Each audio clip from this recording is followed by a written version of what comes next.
If you're struggling making progress in the grappling, here's 10 points that are going to change your life. Practice has to be deliberate. You have to go into practice with a focus, making sure that you're not wasting time. Pick one skill and try to hit that within your practice session.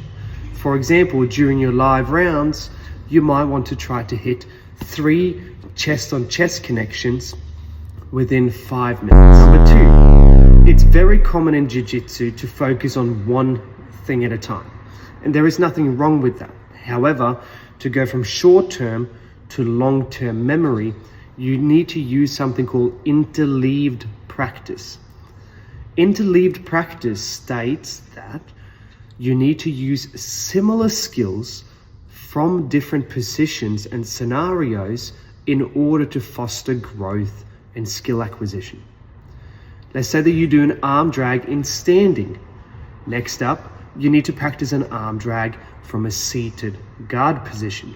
Then you might want to do that from heisting from a flattened out position, then doing the arm drag and getting onto the person's back. The next thing you need to do is use something called spaced recognition.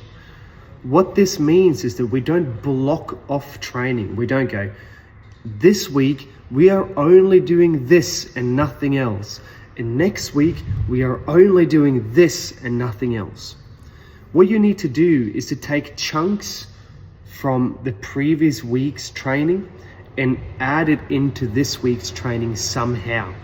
It doesn't have to be the main priority, but you have to space the training out and keep touching on things that you've learned in the past.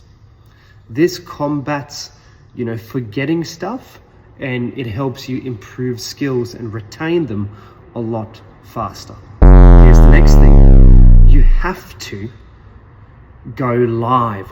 Going live means that you are putting the skills that you're practicing into real scenarios so that you receive feedback and problems so that you can actually solve them. It's kind of like PBL, problem-based learning.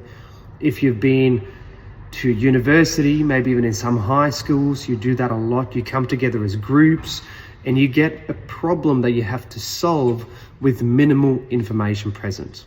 This is important. Number 5, you need to make sure that you are struggling.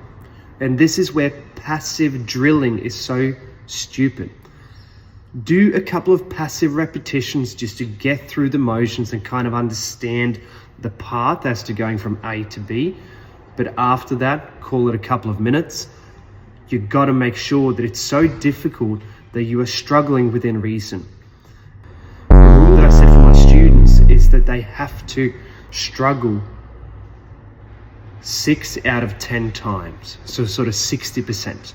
And then over time, as they have a success rate of maybe 60-70%, now we need to make that a little bit more difficult. Number 6, you need to have honest self-reflection.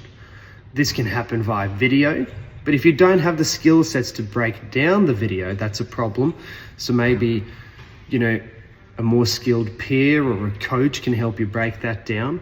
You can also ask your coach to pay attention during the rounds so that you can get live feedback. That's a thing that we do here that's really, really important. And otherwise, you can also use this basic journaling and reflection as a part of your skill progression. But when you do this, the key thing is writing by hand. Writing by hand instead of just thinking about it or writing it on a computer is the closest thing you can get to actually doing the skill, because you're moving your body when you're writing. Number 7, this is almost too good to be true. You have to prioritize and schedule your practice.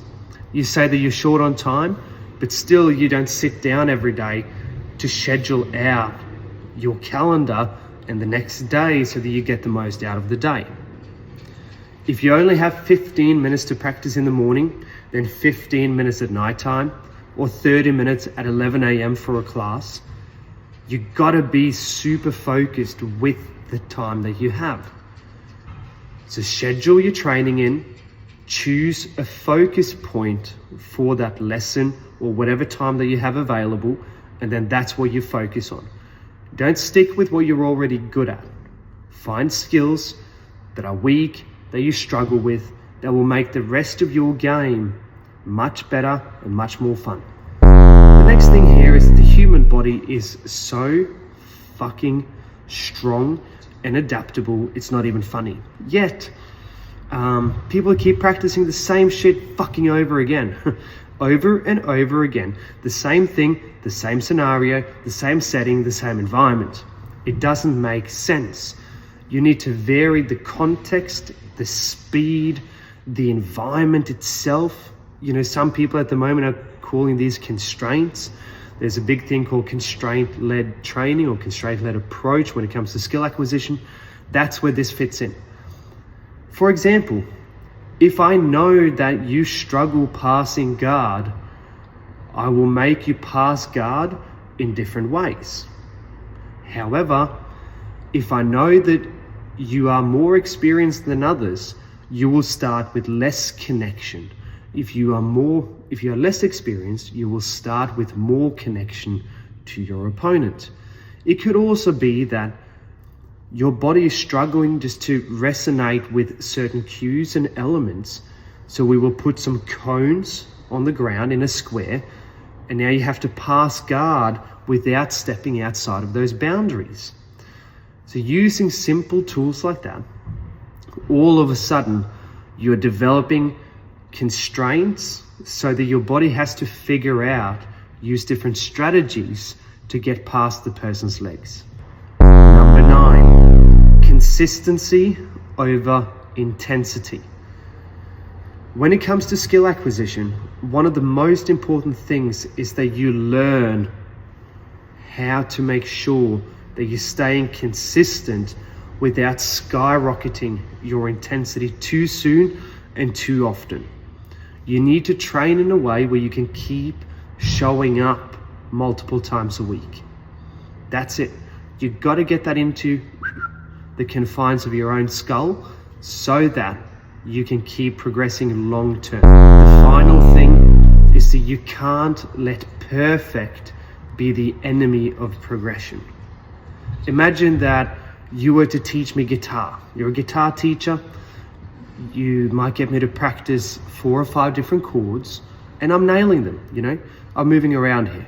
And then you get me to practice a piece of music. It's a very short song, but if I stop every single time, it doesn't sound right to me, which is ridiculous, then I'm never going to make progress. Even if you make a mistake, it's not perfect. You got to keep moving through the piece of music. Then on the next time through, let's pick one thing that we're trying to correct. Do the whole chain, the whole piece of music, then we go again and again and again. Don't let perfection be the enemy of progression.